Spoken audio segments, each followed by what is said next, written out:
안녕하세요. 절대값TV의 명품 PD 한PD입니다. 최근에 그 부동산 전망을 하시는 분들 보면 이제 기존의 전문가들이라는 사람들이 그 사람들이 전문가인지 아닌지는 잘 모르겠지만 어쨌든 조금 이름이 알려진 사람들이 부동산 전망, 앞으로 뭐 얼마나 조정을 받을까, 내년에 시장은 어떻게 될까, 자 그런 얘기를 하는데 제가 가끔 글을 읽어보면 제 기준으로 볼 때는 거의 다 내피셜이야. 본인들이 그냥 한 내년쯤에는 뭐 올라갈 것이다, 아니면 뭐 짧게 조정받고 내년 초에 올라갈 것이다, 뭐 그런 근거로 글들이에요. 제가 보면은 뭐 조금 더 구체적으로 들어가면 뭐 할 얘기가 없어요. 공급이 부족하다. 항상 그래요. 공급이 부족하다. 자, 그런데 이제 자꾸 이제 부동산의 상승론자들, 자, 그 사람들이 자꾸 조정이 짧다고 얘기하는 것은 이제 그 사람들의 그 사람들을 따르는 팔로워들이 있잖아요. 그 팔로우들에게 어떤 신호를 보내는 거야. 조정이 짧으니까 사라 이거야. 자, 근데 이 부동산이라는 것은 어떤 특성이 있냐면은 시장에 그렇게 매물이 많지는 않아요. 항상 많지는 않아. 뭐 예를 들어 1000가구가 있는데 시장에 많이 나올 때가 100가구고 적게 나올 때는 2, 30가구란 말이야. 자, 그러면 뭐 그 중에서 또 가격이 싼 건 또 몇 개 되질 않아. 자, 그런데 전문가급이라는 사람들이 가격이 싸다, 조정 끝났다라고 사면은 몇 개 거래되면 호가가 올라가는 거야. 그런 자신의 영향력을 발휘하기 위해서 그 사람들이 자꾸 조정이 짧으니까 부동산을 사라, 자꾸 그렇게 사인을 보내는 거예요. 제가 보기에는, 제가 뭐 그런 걸 모르겠습니까? 제가 보기엔 분명히 그런 의도로 이야기를 하는 거예요. 속사정을 보면은 다 그 사람들 부동산 강의하고 상담하고 다 그거로 먹고 사는 사람들이잖아요. 자, 그러다 보니까 그 사람들이 주장하는 이 이야기들은 거의 다 내피셜이야. 사실은 올라갈 때는 상승의 탄력을 받고 자꾸 뭐 물건이 없으니까 사자는 많고 하니까 올라갈 때는 올라간다 하면 그건 누구나 맞힐 수 있는 거야. 다라는 거예요. 근데 그렇게 간단하지 않다라는 거예요. 간단하지 않다. 제가 오늘 이제 그런 배경으로 하락하는 추세, 버블은 어떻게 꺼지는가, 무엇 때문에 꺼지는가. 자, 요즘 제가 계속 그런 얘기를 하고 있는 거야. 요즘 프로그램 내용의 핵심이 버블이잖아요. 버블이 꺼진다. 근데 제가 한 1년 전, 한 1년 전 정도 제 유튜브 프로그램을 보니까 제가 제작한 프로그램들을 보니까 한번 여러분도 보세요. 그때부터 저는 버블을 얘기했어요. 그 연끌할 때부터, 연끌하기 직전부터 버블, 이 정도는 가격이 버블이다 얘기했어요. 이 유튜브 세계에서 극단적인 폭락론자들이 있잖아요. 뭐 그분들은 그 전부터 얘기했어. 2019년도부터. 내가 뭐 그분들이 잘못됐다는 얘기는 아니고 그분들의 어떤 또 선한 의도가 있어요. 그분들이 선한 의도가 있고, 저는 했던 1년 전부터 버블이라는 얘기를 했고, 여러 가지 이 문제가 있을 거다라고 얘기했고, 비정상적인 가격으로 가고 있다라는 걸 이야기를 했어요. 세상에 분양가에 2배, 3배 프리미엄이 붙는 그런 아파트가 어딨냐고, 세상에. 아무리 가격이 올라도 그렇지. 그렇잖아요. 이 집이라는 것은 고가잖아요. 고가인데 이렇게 쉽게 살 수 있는 물건들이 아니잖아요. 그죠? 내가 가진 소득을 가지고 거기에 부채를 얹혀서 사는 거잖아요. 근데 그거에 대해서 그 한도를 넘어서 버린 거야. 한계를 넘어서 버린 거야. 내 부채를 얹혀서 사기에는 한계를 넘어 버렸어. 근데 거기에다가 금리도 2배로 올라가 버렸잖아. 금리가 적을 때는 부채를 이빨 받아서 샀는데 이제 금리가 2배, 3배가 되니까 살 수가 없다라는 거잖아요. 제가 그런 논리로 분명히 버블이라고 했고, 그런 버블 시스템이 지금 붕괴돼가고 있고, 그리고 극단적으로 지금 어떤 현상이 나오면 제가 또 요즘 이제 포인트를 맞추는 게 어떤 외환 위기급, 금융 위기급, 그런 위기가 오고 있다라는 어떤 느낌이 들어요. 그 근거를 자꾸 제가 몇 해 전부터 계속 이야기를 하고 있어요. 앞으로도 그런 징후, 그런 근거 자료들이 나오면 제가 프로그램으로 할 거예요. 프로그램 만들 거니까 여러분들은 보고서 대비를 하시면 될 것 같아요. 중요한 거는 가격이라는 것은 본인의 내피셜로 전망을 하면 안 되는 거예요. 지금은 금리, 환율, 그리고 아파트의 공급량, 그리고 가격, 경기 침체 상황, 금융위기의 상황, 이렇게 총체적으로 복합적으로 보고 앞으로의 시장이 어디서 바닥을 찍은가, 아니면 한번 진짜 진바닥을 찍으러 금융위기가 와서 진바닥을 찍으러 갈 것인가, 그렇게 세밀하게 봐야 된다라는 거야. 단순히, 그러니까 여러분들 지금 절대로 시장에 그동안 전문가급으로 알려진 사람 내피셜을 듣고 함부로 그렇게 움직이시면 안 돼. 절대로 그러면 안 된다. 차라리 그럴 바에는 신문을 열심히 봐. 신문은 뉴스는 객관적으로 쓰거든요. 시사 뉴스 뭐 그다음에 경제 뉴스 그런 걸 객관적으로 보고 그리고 여러 분야의 전문가들의 의견을 듣고 보고 판단을 하셔야 돼. 절대로 부동산 전문가들을 지금은 멀리 하셔야 돼. 내가 보기엔. 그 사람들은 다 장사꾼이야. 알고 보면. 장사꾼이라니까. 그 요즘 뭐 예전에 상승론을 주장했던 사람들 요즘 나와서 하는 얘기를 들어봐요. 그거 나오면 욕만 먹잖아. 그 사람들. 욕 먹어도 계속 올라간대. 자, 제가 오늘 이야기하고 싶은 거는 포인트는 뭐냐면, 이제 어떤 금융위기, 외환위기, 이제 그런 위기가 자꾸 온다고 그러잖아요. 여러분 지금 저번 주에 그 코스피가 비관론자들이 막 득세 기사들을 막 쏟아냈잖아요. 주말에. 오늘 물론 뭐 코스피가 크게 반등을 했지만, 그때 뭐라고 했냐면 2000 무너지고 1900 간대. 자, 1900 갈 수 있어요. 충분히 갈 수 있어요. 자, 저는 며칠 전에 이미 주식시장도 저점이라고 이야기했어요. 거기서 조금 더 떨어졌지만 제가 저점이라고 한 데에서 오늘 많이 올라왔잖아요. 제가 그렇게 정확하게 이야기를 해요. 저는 주식이든 부동산이든 이 매크로 분석은 제가 잘해요. 자, 그런데 이제 제가 그 1900이라는 듣고서 이게 우리 주식시장이 우리 금융시장이 큰일 났구나라는 생각을 했어요. 1900 정도 가면은 거의 금융위기급이라고 생각했는데 애널들이 내놓는 그 비관론이 1900이라는 얘기는 경기 침체를 반영했을 때 1900이라는 얘기야. 금융위기급이 왔을 때가 1900이 아니야. 이거 심각하구나 전 생각을 했거든요. 그러면 만약에 금융위기가 오면 한 1400, 1500도 갈 수 있다라는 거야. 지금 상황으로 보면 제가 보기엔 금융위기가 한번 올 것 같거든요. 제 개인적인 사견에 의하면. IMF와 뭐 금융위기를 다 겪어본 사람이니까 지금 벌어지는 사건, 사고, 은행들의 어떤 몰락 그런 것들을 보면 그게 분명히 느껴지거든요. 만약에 금융위기가 와서 주가가 1400이 간다. 그러면 우리 부동산은 여기서 무조건 반토막이야. 반토막 또는 반토막 이상이야. 고점 대비 반토막 이상이야. 그런 관점을 한번 우리가 가져봐야 될 타임이라는 거야. 그래서 그러면 주식시장도 지금 사실 뭐 개별주들은 고점 대비 거의 3분의 2가 날라갔거든요. 정말 싼 주식이 많아요. 가치 대비. 그러면 그 주식들이 지금 가격에서 반토막이 더 난다는 얘기예요. 그렇게 되면 심각한 상황이 오고 뭐 진짜 그때 현금을 가지고 있는 사람 입장에서는 떼돈 벌 타임인 거야. 떼돈 벌 타임, 여러분. 그러니까 지금 현금 가진 입장에서는 금융위기 터져라 또 외치고 있을 거야. 자, 어쨌든 지금 이제 앞으로는 잘하면은 현금 보유자 입장에서는 아주 찬스가 올 수 있어. 지금 주식의 반토막이면 여러분 나중에 반등하면 최소한 이제 그 개별 우량주 개념으로 최소한 5배 이상은 먹을 수 있어. 내가 보기엔 그런 상황이다라는 거야. 자, 그러니까 앞으로 우리가 공부를 열심히 해야 돼. 진짜 금융위기가 오는 건지 아니면 이게 경기 침체로 끝날 건지 여러분 이 개념을 정확히 하셔야 돼. 경기 침체로 끝날 건지 금융위기로 갈 건지. 뭐 경기 침체가 온다고 하면 1900, 1800 정도가 바닥일 수 있어요. 거기서 이제 박스권을 만들겠지. 주식으로 보면.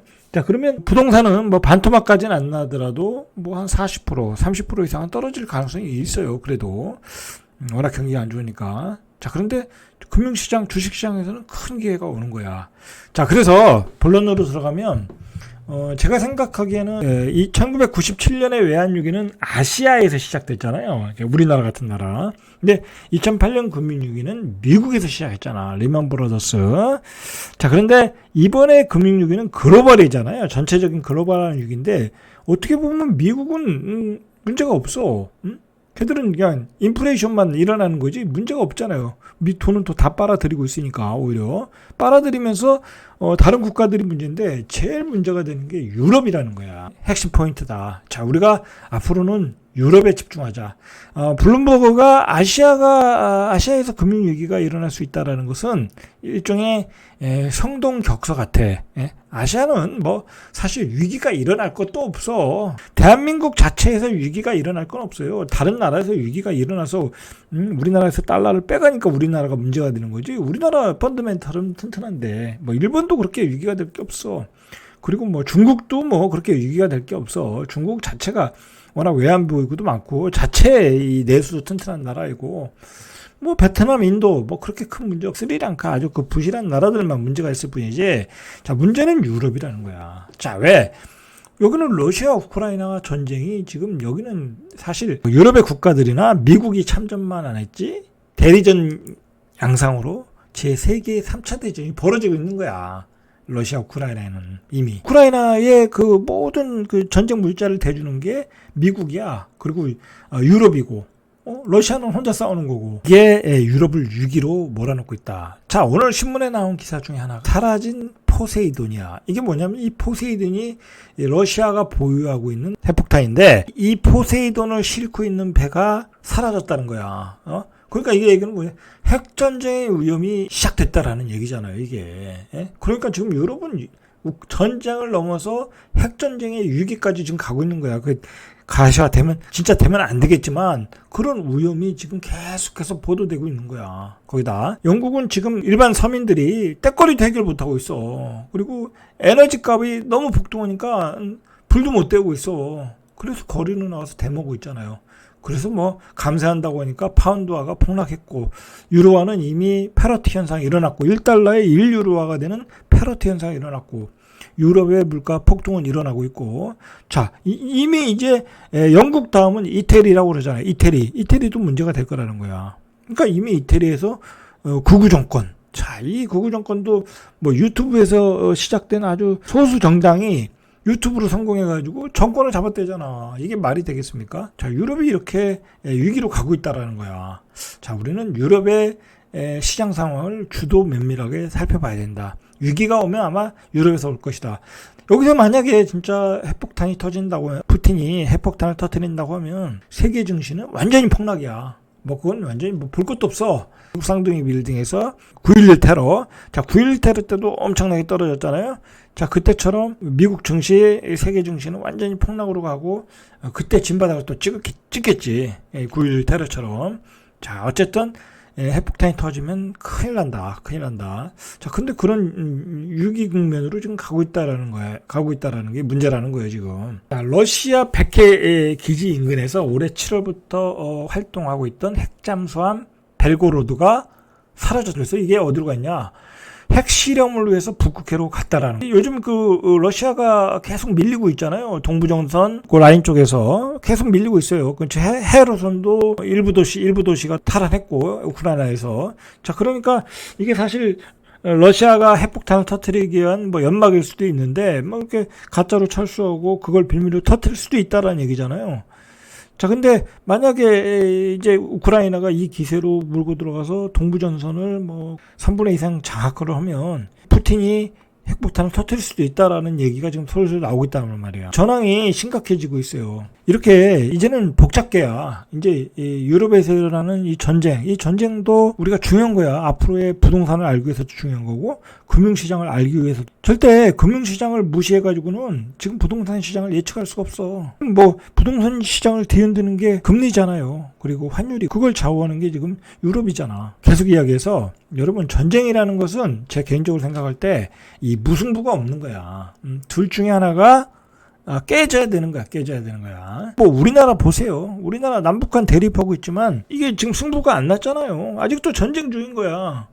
전쟁은 무승부가 없다. 저는 그렇게 생각해요. 계속 푸틴이 뭐 자비가 없다. 뭐 입장을 봐야 된다라고 그 인간은 그렇게 이야기를 했잖아요. 자, 그러면서 계속 핵폭탄 얘기하면서 지금 핵폭탄을 막 옮겨가고 있잖아. 푸틴의 머릿속에도 이건 끝장을 봐야 된다라는 생각이 있는 것 같아, 분명히. 이게 문제라는 거야. 여러분, 이건 가볍게 볼 상황이 아닌 것 같아. 포세이돈이라는 핵폭탄이 일본 히로시마에 투하된 원자폭탄의 100배 수준이냐는 거야. 이거 뭐, 지금 신문에서는 하늘에서 터뜨린다, 뭐, 약간 작은 걸 터뜨린다는데, 이거는 모르는 거야. 이건 모르는 거야. 그렇게 됐으면 좋겠다라는 얘기지. 정말 무식하게, 뭐 정말 대도시에다 이거 하나 터뜨리면 이거 어떻게 되겠냐고. 이건 정말 세계는 완전히 패닉에 빠지는 거야. 패닉에 빠진다.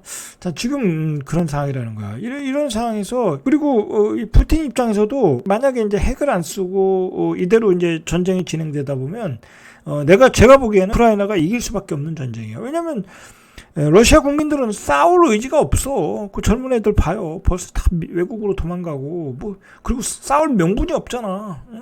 명분이 없잖아. 자, 그러면 러시아가 지는 거잖아. 그 러시아가 지면 푸틴은 그냥 몰락하는 거야. 그냥 몰락하는 세계적으로 이제 그 사람은 생매장이 되는 거야. 그러면 국내에서도 몰락하는 거고. 그러니까 푸틴 입장에서는 무조건 이겨야 되는 거야. 자, 무조건 이기려면 이 사람의 방법은 핵폭탄밖에 없는 거야. 이런 그 전쟁사라든지 어떤 세계 전쟁사, 전쟁 역사를 많이 공부를 하거든요. 나름대로 많이 공부를 하는데 아무리 분석해도 푸틴은 여기서 자신이 이겨야지 자신이 생존할 수 있어.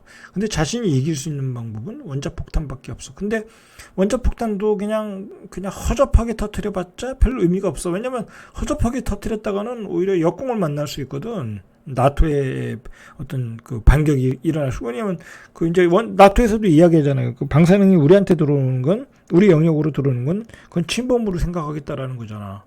그리고 미국이 또 가만히 있겠냐고. 제가 생각하기에는 만약에 푸틴이 원자폭탄을 쓴다고 하면 확실하게 있을 가능성이 많아. 막 그 어떤 도시에 몇십만 인구가 죽는, 사상자가 나오는. 자, 그러면 항복을 해라라는 거잖아. 자, 이렇게 될 가능성도 없지 않아 있다라는 게 어떤 우리 인류의 비극이라는 거죠. 자, 앞으로 어떤 두고 보시고, 그래서 제가 대비하셔라. 위험에 대비하셔라. 만약 핵폭탄이 터져서 세계가 금융위기가 온다. 여러분, 부동산 시장을 놓고 볼 때, 여러분, 지금 다주택자 또는 집에 대출을 많이 받으신 분들은 그냥 부도야. 그냥 부도라고 보셔야 돼. 그냥 거래도 안 되고, 금리는 폭등하고, 그냥 다 날리는 거야. 이런 상황에서 짧은 조정, 집을 사라. 그런 얘기 지금 하는 사람들은 팔아야 될 사람이 못 팔아가지고 그 사람들 지옥으로 끌고 가는 거야. 자, 제가 오늘 이야기하는 것은 뭐냐면, 이제 유럽의 위기에서 항상 금융위기나 어떤 외환위기가 올 때는 이제 처음에 스타트가 뭐냐면 은행이 망하는 거야. 은행이. 자, 2008년 금융위기 리만 브라더스잖아요. 그 도이치뱅크하고 보험사 큰 것도 하나 망했죠. 제가 정확히 이름을 기억을 못 하겠는데 1997년 외환위기 때 우리 어떻게 했어요? 우리 은행 다 망했잖아요. 그죠? 은행이 망하는 거야. 여러분, 은행이 망한다는 얘기는 금리가 폭등한다는 얘기야. 금리가 폭등한다는 얘기는 우리 부동산 다 날아가는 거야. 저도 대출이 많잖아요. 저도 상가를 사면서 대출이 많잖아요. 저도 걱정이 많아요, 사실. 그러면 저도 힘들어지는 거예요. 그래서 저도 꼼짝 못하고 있는 거야. 대출 계속 갖고 있어요. 자, 오늘 나온 얘기가 크레딧 스위스라는 투자은행이에요. 큰 스위스의 투자은행인데, 여기 이제 사장이란 CEO라는 사람이 뭐라고 이제 시장과 직원들을 안심시키기 위해서 고비지만 자본 수준과 유동성은 충분하다 밝히면서 뭐야 이거 진짜 이걸 밝히면서 시장에서 이 회사 문제가 있었는데 심각하네 그렇게 받아들인 거야. 이 사장 입장에서는 안심해라. 현재가 고비지만 우리 충분히 넘길 수 있다라고 했지만 시장은 정말 여기 문제가 있나 보다라고 판단하면서 최근에 이 회사 주가가 엄청 폭락을 했어요. 자, 제가 앞에서 말했듯이 모든 위기는 금융회사에서 온다라고 얘기했잖아요. 자, 이런 단초를 이 회사가 제공을 한 거야. 자, 그래서 이 크레딧 스위스 주가가 재정 건전성 우려로 한때 10% 폭락했다. 자, CDS 프리미엄이라는 게 뭐냐면 이게 이제 이 CDS 프리미엄이 높으면 부도 가능성이 높아. 이게 역대 최고라는 거야. 그러니까 쉽게 말해서 공매도를 많이 쳤다라니. 그러니까 부도 가능성이 제가 한 1년 전인가요? 우리나라 2세인가 3세인가 빌황이라는 사람이 미국 주식 엄청 샀어요. 그 폭락 전에. 자, 근데 그 사람이 여기 크레딧 스위스에서 돈을 받아서 어떤 캐피탈 회사를 만들어서 투자를 했는데 마진콜 사태가 난 사건이 있었어. 아케고스 사태. 제가 이거 방송도 했어요. 그때 뭐라고 방송했냐면 정확하게 이 사태가 아마도 우리 금융위기 이 시장의 버블이 빠지는 거에 어떤 시발이 될 것이다. 시초고 이게 나중에 제2의 아케고스 사태가 일어나고 제3의 아케고스 사태가 나면서 결국은 버블이 꺼지면서 이 시장은 금융위기로 갈 것이라고 제가 방송을 했어요. 한번 찾아서 보세요. 1년 전에. 그게 지금 그대로 되고 있는 거야. 그게 지금 그대로 되고 있다니까. 자, 이 은행이 바로 그 아케고스 마진코스 자본을 댔던 은행이라는 거야. 거기서 큰 손실을 가졌다라는 거야. 1년 전에 이런 얘기한 사람이 어딨냐. 증권 애널 전문가들도 이런 얘기 못했어요. 근데 저는 그 위기에 대해서 굉장히 민감한 사람이야. 하도 위기를 많이 맞이해가지고 그 위기로 굉장히 피를 봤던 사람이다 보니까 그 위기가 온다는 거에 대해서 굉장히 촉각을 세우고 살아요. 그러다 보니까 그때 이런 예언을 했던 거야. 분명히 이거는 큰 사건으로 확대될 것이다. 근데 벌써 확대됐잖아. 지금 유럽이 문제가 되고, 유럽이 문제가 되니까 이 조그만 은행, 사실 큰 은행은 아니잖아요. 뭐 도이치뱅크 그런 데 비교해서. 근데 이 조그만 은행이 문제가 된다는 얘기는 뭐야? 이런 얘기가 나온다는 얘기 자체는 이렇게 보시면 돼. 이제 큰 세력들은 분명히 이제 숏을 치기 시작했을 거란 말이야. 공매도로 갔을 거란 말이야. 이 전략이. 그러면 이런 걸 기사화하는 거야. 이런 걸 확대 재생산하는 거야. 하방으로 치기 위해서. 그렇게 보면 되는 거예요. 이런 은행들이 부실이 얼마나 큰지는 모르지만 까봐야 알겠지만 나중에는 이제 결국은 제2, 제3의 이제 이런 부실 은행이 나오면서 크게 금융위기로 가는 거라는 거야. 자, 그걸 유도해 나가는 게 아닌 건가? 저는 뭐 그런 생각이 들어요. 항상 금융시장의 어떤 세력들의 어떤 움직임을. 자, 이게 크레디트 스위스의 연봉인데 보세요. 이게 완전히 최고가가 79달러. 자, 이건 뭐 몇십 년 동안 계속 하락이야. 그러니까 이 은행 자체가 부실한 은행이라는 얘기야. 부실한 은행이니까 계속 리스크 있게 투자를 하는 거야. 한 방에 만회하려다가. 자, 이 회사 이 차트를 보면 이건 부도 차트야, 부도 차트. 밈 주식이라고 그러죠. 자, 이렇게 계속 떨어지고 있다. 이런 주식 사면 안 되는 거예요, 사실. 자, 신문에서도 이렇게 나와요. 리먼 사태가 재현되고 있다. 자, 이런 기사를 왜 썼겠냐고. 이런 기사를 왜 생산해내? 이런 위기를 계속해서 확대 재생산하겠다라는 거야.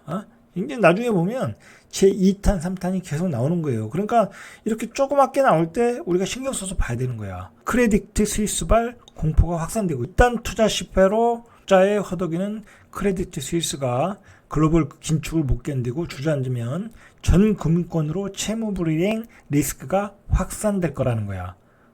자, 그러면서 2008년도에 리먼 브라더스와 도이치뱅크가 이제에서 시작됐잖아요. 근데 이제 리먼 브라더스급은 아니고 도이치뱅크급은 될 것이라는 얘기야. 그러면 이제 나중에는 더 큰 회사가 나오겠죠. 자, 이 크레디트 스위스가 바로 그 아케고스 캐피탈 매니지먼트와 이게 이제 그 빌황이 투자했던 그 회사죠. 그 다음에 영국 그린실 캐피탈. 여기에 투자 문제가 계속되면서 경영이 악화됐어요.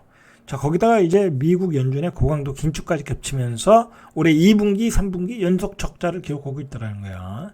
자, 계속 이게 악화되고 있는 거야, 경영 사정이. 고금리니까 결국 나타나는 거예요. 금리가 올라가니까. 저금리일 때는 막 여기저기서 메꿀 수 있었는데 지금 그게 안 된다는 거지. 자, 중요한 거는 이런 은행들이, 투자 은행들이 얼마나 많겠냐고. 지금 뭐 주식이 버블이 꺼졌잖아요. 코인도 버블이 꺼졌잖아. 부동산도 버블이 꺼졌잖아. 그러니까 제2의 제3의 크레디트 스위스가 계속 나올 수밖에 없는 거야. 자, 그 전에 이제 자산을 우리가 다 처분을 해야 되는 거야. 저는 그게 맞다고 봐요. 주식이든 부동산이든 코인이든 제가 보기에는 지금은 현금이 최고야. 현금이 최고야. 지금 현금을 가지고 있다가 현금 뭐 지금 은행에 넣어놔도 4% 5% 나오잖아요. 거기 넣어놨다가 위기가 오면 그때 들어가시면 돼. 이 버블이 꺼지는 과정에서 계속 나올 수밖에 없는 거야. 자, 지금 크레디트 스위스의 부도 위험이 1년물 신용 디폴트 스와프 CDS 프리미엄이 이달 장 초반 5%를 넘겨 역대 최고치로 가고 있다라는 거예요. 자, 스위스 금융 당국과 영국 중앙은행인 잉글랜드 은행이 이 크레디트 스위스 관련 사항을 모니터링하기 시작했다라는 거예요. 그러니까 뭐 심각하다는 얘기지. 벌써 이제 모니터링 하고 있다라는 거. 그러니까 자, 하지만 시장에서는 크레디트 스위스에 대한 공포가 과장됐다는 신준론도 나왔다. 이건 그냥 뭐 쓴 얘기 같고 어쨌든 이제 그 중앙은행, 영국 중앙은행과 스위스 금융당국에서 모니터링을 했다라는 건 분명히 부실을 인지하고 있다라는 거겠죠. 자, 우리도 그렇게 보셔야죠. 이제 우리도 캐피탈 회사들이 많잖아요. 그 사람들이 부동산도 많이 투자했고, 그리고 코인도 많이 투자하고 주식도 많이 투자했단 말이야. 그럼 우리 주식도 만약에 폭락하면 이제 망하는 그 캐피탈 회사, 망하는 투자은행들이 나오는 거야. 똑같은 거야. 그렇게 보셔야 돼요. 자, 그래서 나오는 게 이 크레디트 스위스가 넘어야 될 산이 많은데 우선 구조조정을 통해 투자은행 부분을 매각한다. 그래서 1-2년, 그래서 구조조정을 하고 투자은행 부분을 매각한다. 이게 이제 이런 얘기까지 나오는 거야. 이건 뭐 사실 뭐 부실하다는 얘기잖아요. 자, 근데 문제는 이제 매각이 어렵다라는 거죠. 1-2년 전에 이미 구조조정을 시작해서 지금 매각해야 되는데 지금 구조조정에서 언제 매각하겠냐고. 이렇게 또 시장 상황이 안 좋아졌는데 이미 구조조정 타임을 놓쳤다는 얘기예요. 지금 이 기사 내용을 해석해 보면. 자, 이런 기사도 있어요. 지금 유럽의 은행들이 공매도 타겟이 됐다는 거. 그만큼 유럽에서 굉장한 금융위기가 발생할 수 있다는 거잖아요. 자, 현재 프랑스 투자은행인 BNP 파리바가 유럽은행들 가운데서 가장 많은 공매도에 노출되어 있다고 그래요. 공매도 배팅만 해도 16억 8천만 달러, 2조 3,970억 원 정도가 공매도를 쳤다는 거야. 자, 글로벌 투자은행인 크레디트 스위스를 둘러싼 위기설이 이제 증폭되니까 유럽의 은행들에다가 계속 공매도를 치는 거야. 그만큼 유럽의 지금 경제 상황이 심각하다는 거잖아요. 자, 그래서 제가 유럽에서 어떤 금융위기, 경제위기가 올 수 있다라는 거야. 이렇게 유럽은행에 공매도 치고, 그리고 전쟁이 심각한 상황으로 전개되고 있고, 그리고 파운드화는 폭락하고 있고, 유로화도 폭락하고 있고, 천연가스는 급등하고 있고, 이런 심각한 상황이라는 거야. 자, 우리가 항상 그 위기는 은행이 무너지면서 온다. 만약에 크레디트 스위스가 무너지고 뭐 또 다른 은행이 무너진다. 그러면 그때는 이제 완전히 이제 위기가 왔다 생각하시고 바로바로 대응을 하셔야 돼요. 자, 이번에 위기는 이 글로벌할 위기야. 글로벌 위기고 사이즈가 틀려. 그리고 이번에 위기는 만약에 유럽에서 일어난다고 하면 선진국에서 일어나는 위기야. 그리고 지금 위기는 어떤 예전의 위기는 세계화의 공조 시스템에서 살아났잖아요. 그죠? 되살아났잖아요. 근데 그런 공조 시스템의 어떤 세계화를 통한 어떤 공조 시스템이 지금 이미 붕괴가 됐어. 미중러가 저렇게 싸우고 있는데 이게 이미 붕괴가 됐단 말이야. 그러니까 회복도 더딜 가능성이 많아. 그리고 지금은 돈을 풀어서 해결할 수 있는 상황이 아니잖아요. 그죠? 인플레이션 상황이기 때문에.